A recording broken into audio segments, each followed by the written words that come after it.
back to another day of Bookmas.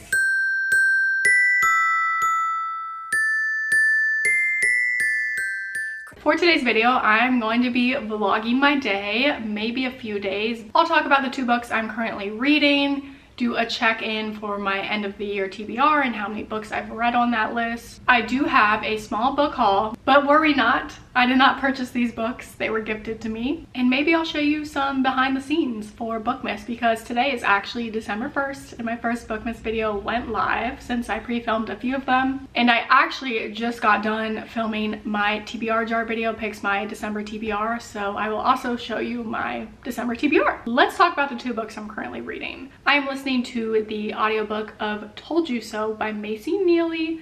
I borrowed it on my library app. If you don't know who Macy is, she is one of the stars of The Secret Lives of Mormon Wives. It is a reality TV show and it's one of the only reality TV shows I watch. I personally love the show. There's a lot of drama. The show follows a bunch of moms that live, I think, in Provo, Utah. Provo is known for being home to a lot of Mormons. And a lot of the girls in this show were Mormon, but they're kind of figuring out their faith now into adulthood. A few of them have left the church. Some of them are still active in it, but believe that the church needs to change. All of the women in the show have kids. Some of them have been divorced, remarried. A lot of them got pregnant out of wedlock, so they didn't follow the traditional Mormon path. And a lot of them deal with shame from that and being outcast from the church.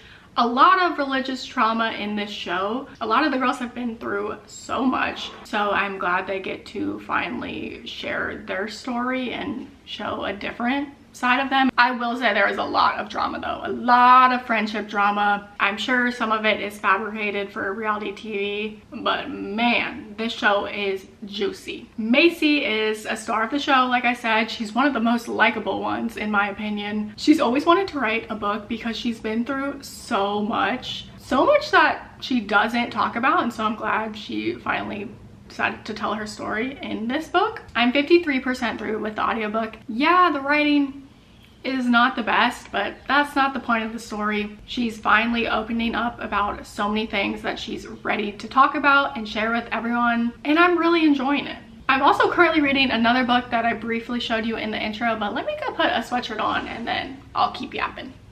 I'm just going to be yapping this whole video. Sorry, not sorry. I have so much to say. I am currently reading the sequel to Heated Rivalry. The sequel is called The Long Game, and I'm 25% through with it. And if you're living under a rock, the first book, Heated Rivalry, is an hockey romance, and it was adapted into a TV show. HBO Max picked it up, and it has no business being this good. The actors, incredible. The chemistry is insane. Like, these characters are together in real life. Like, yeah. These characters are real to me. I loved the book. I read it in this vlog. The book was so addicting. Like, you can finish it in one sitting. It's spicy, don't get me wrong, and the TV show is spicy as well. But you know, it just works. It is the book come to life 100%. There are exact moments of dialogue that we saw in the book that are now on the screen, and I'm just obsessed with these characters.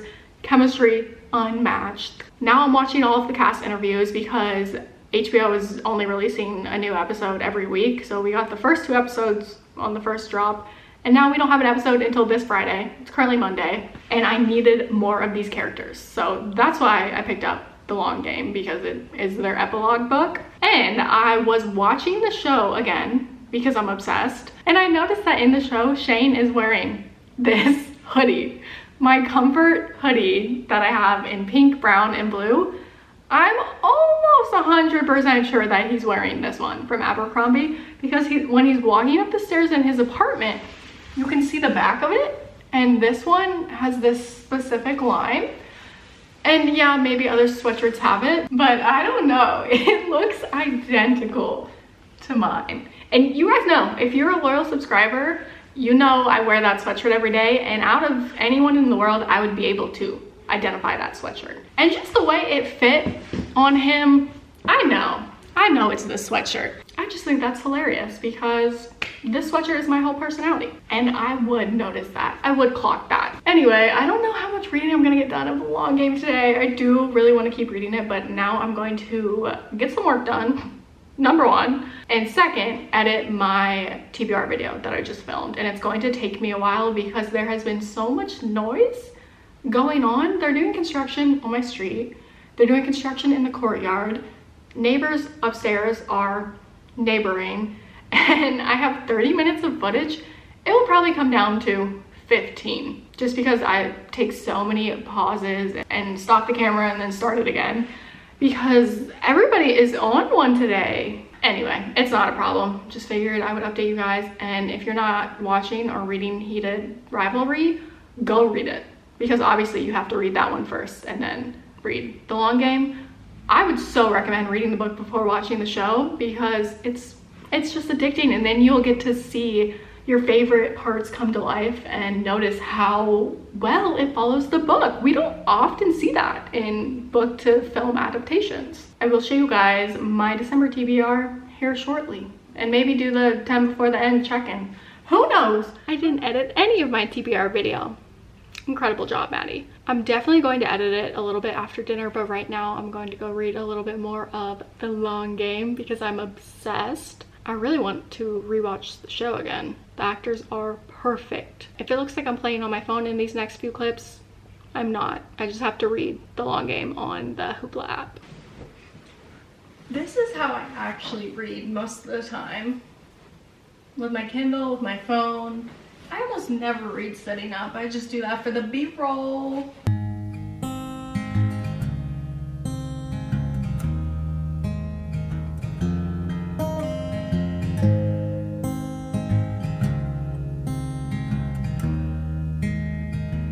It's December 2nd, continuing the vlog into today, because with the excitement of Bookmas yesterday, I just didn't do a whole lot in this video. I did a lot yesterday, I just didn't show it. Vlogger of the year. I did make some progress on what I was supposed to be doing yesterday regarding Bookmas. I edited my TBR video this morning and I got it down to 15 minutes. So I was right. I cut it in half. I knew I was going to have to edit a lot out because I got distracted and I frankly just talk way too much. Nobody cares. And then last night I got to 54% through with my book, The Long Game. I honestly think I can finish it tonight. If I stay up late, I can definitely finish that, and I do want to give you my thoughts in this video. So we're gonna plan on that. I want to film a few TikToks because I am kind of doing Bookmas on TikTok. I was originally trying to make a short form video from my long form YouTube idea, and so that way they kind of match with each other, but I gave up on that quick. I think my first 3 videos on TikTok for Bookmas will match my YouTube video, but other than that, I'm just going to be giving a lot of book recs and maybe mini reading vlogs. So go follow me on there. Everything linked down below, my Goodreads, TikTok, Fable, Bookstagram, you know the drill. But what I wanted to do right now is give you a 10 before the end check-in. I posted 10 books I want to read before the end of the year on my TikTok and in this YouTube video right here, and I've actually been killing it. So let's go through the books. I've read what I've rated them and the books that I still need to get to before 2026. I finally read Atmosphere and I loved it. I gave it 5 stars. I was invested from the beginning. I loved the love story, and I will be thinking about this book for a very long time, and I already want to reread this. If you want to see me cry for 10 minutes about this book, go watch this reading vlog. Then we have another book that damaged me forever, The Bright Years. Another 5-star read. I was originally calling this literary fiction, but I guess it's technically historical fiction. It does start in 1958.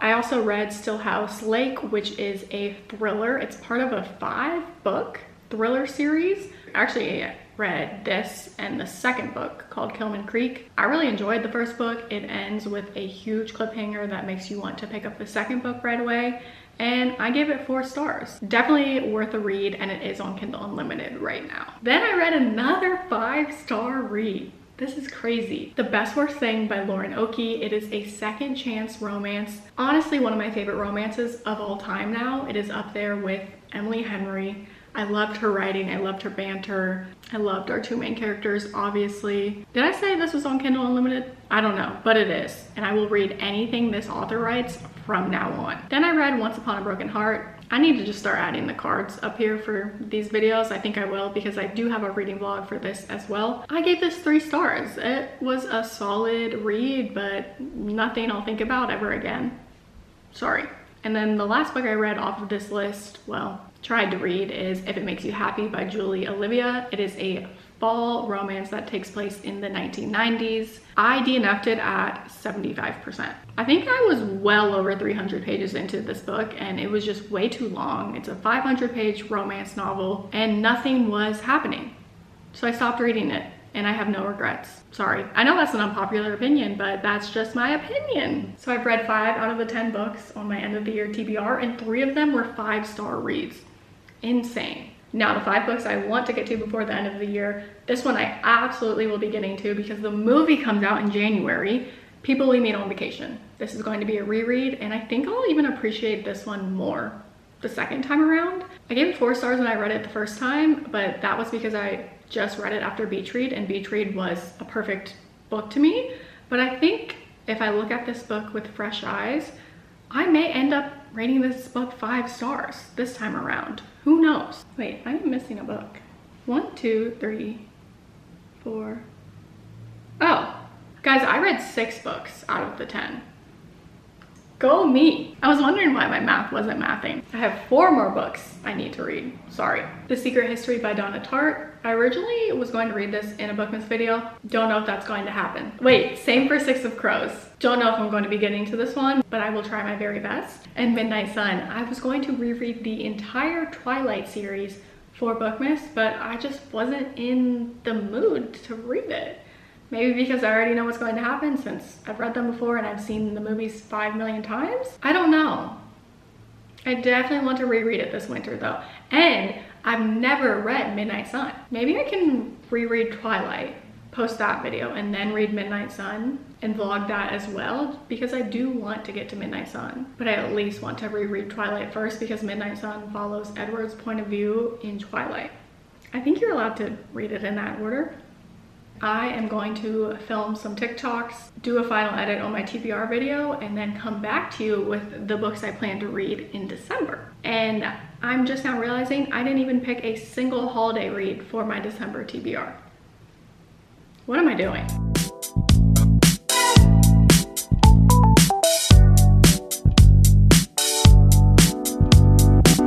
We've come so far, so we should stay a while. Just take it slow, focus on you and I.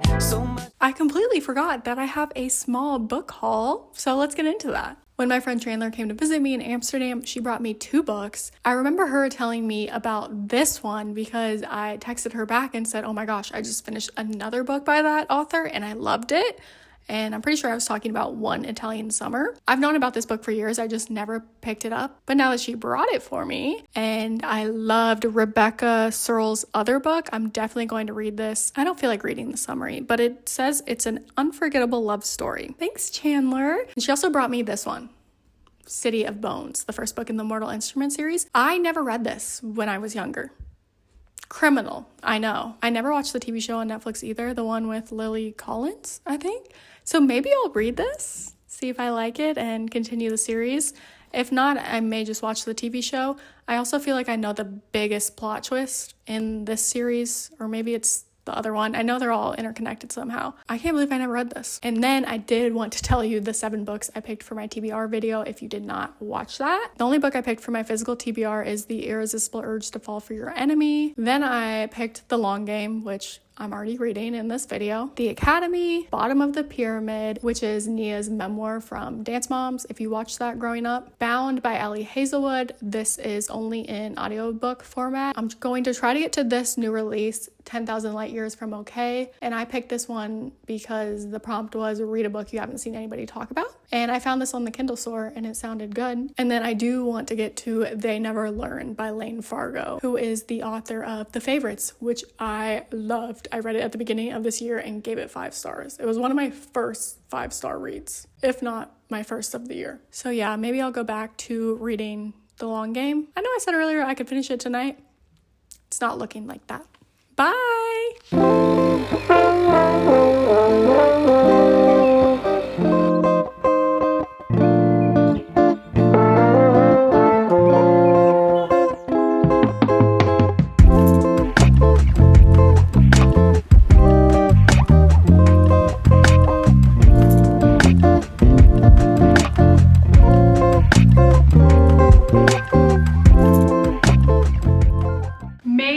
Updates. Yesterday I finished both of the books I'm reading in this vlog. Let's talk about Macy's memoir first. I love a memoir and I love listening to it as an audiobook. It's so nice to hear the story in the author's voice. Macy has been through so much, and honestly they did not dive into her backstory in The Secret Lives of Mormon Wives. Maybe in the later seasons, but I remember in the first season they would mention something about her and then just jump right over it. And I'm like, no, I like Macy. I want to know more about what she's been through. And she has been through so much, and you would never be able to tell. I feel like she carries it so well. She's so strong, and that kind of comes into my first critique of the book. I feel like she wasn't ready to write this book yet. It seems like she still hasn't processed a lot of the trauma she's been through and grief, and it just felt like a little disconnected. I was listening to her read her own story and I just didn't feel the emotion from her, which made me think she hasn't processed this yet. Could just be a trauma response, honestly. I just feel like she wasn't ready to share her story yet,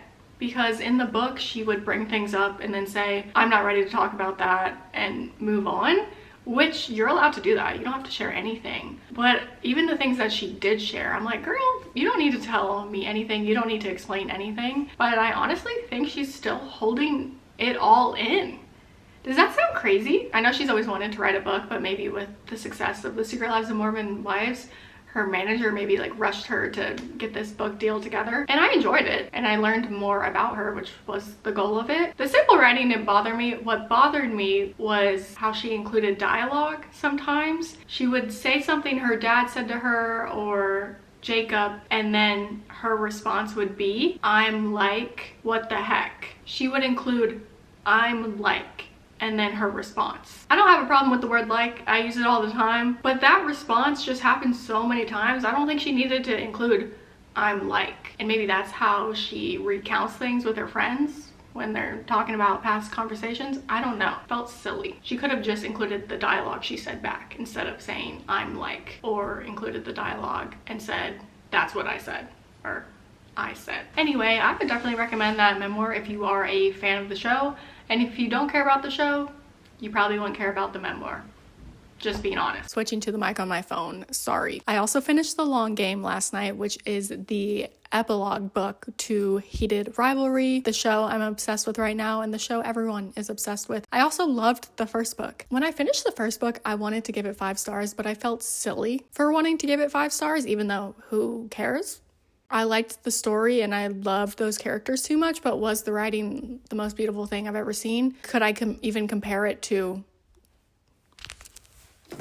for example, The Bright Years by Sarah Damoff, which was a piece of art? No, I could never compare those two things.